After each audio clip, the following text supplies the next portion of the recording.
பர்கூர் அருகே பள்ளி மாணவியை பாலியல் வன்கொடுமை செய்ததாக கைதான சிவராமன் எலிபேஸ்ட் சாப்பிட்டு இன்று காலை உயிரிழந்த நிலையில் குடிபோதையில் கீழே விழுந்து படுகாயமடைந்த அவரது தந்தையும் நள்ளிரவில் உயிரிழந்தார்.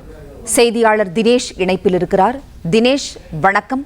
கிருஷ்ணகிரி சம்பவத்தில் சிவராமன் உயிரிழந்த நிலையில் கூடுதல் விவரங்களை சொல்லுங்க.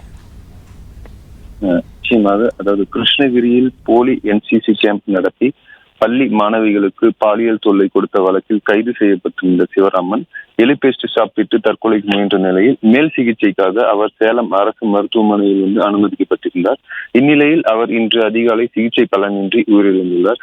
அதாவது சிவராமன் பாலியல் தொல்லையில் வழக்கில் கைது செய்த பொழுதே 16 மற்றும் 18 தேதிகளில் கைது செய்வதற்கு முன்பாகவே அவர் எலிபேஸ்ட் சாப்பிட்டு தற்கொலைக்கு முயன்றுள்ளார். இந்நிலையில் அவர் இங்கு கிருஷ்ணகிரி அரசு மருத்துவமனையில் அனுமதிக்கப்பட்டு இங்கிருந்து மேல் சிகிச்சைக்காக சேலம் அரசு மருத்துவமனைக்கு அனுமதிக்கப்பட்டிருந்த நிலையில் அவர் இன்று அதிகாலை உயிரிழந்துள்ளார். அதே போல் அவருடைய தந்தை அசோக்குமார் என்பவர் நேற்று நள்ளிரவில் குடிபோதையில் கீழே விழுந்துள்ளார்.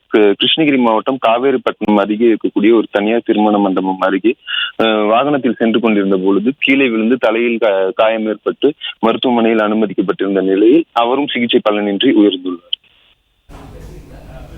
தினேஷ், உங்க தகவல்களுக்கு நன்றி.